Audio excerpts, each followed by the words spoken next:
السلام علیکم۔ بسم اللہ الرحمن الرحیم۔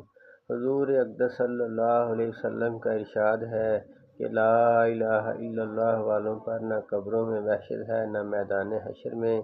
اس وقت گویا وہ منظر میرے سامنے ہے کہ جب وہ اپنے سروں سے مٹی جھاڑتے ہوئے قبروں سے اٹھیں گے اور کہیں گے کہ تمام تعریف اس اللہ کے لیے ہے جس نے ہم سے ہمیشہ کے لیے رنج و غم دور کر دیا۔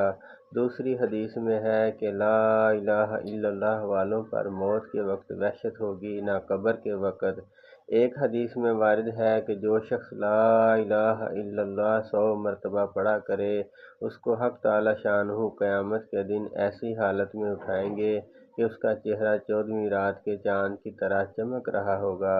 حضرت ابو درداء رضی اللہ تعالی عنہ فرماتے ہیں کہ جن کی زبانیں اللہ کے ذکر سے تر و تازہ رہتی ہیں وہ جنت میں ہنستے ہوئے داخل ہوں گے۔ اللہ پاک ہمیں پڑھے سنے کے اوپر عمل کرنے کی توفیق عطا فرمائے، دوسروں تک پہنچانے کی توفیق عطا فرمائے۔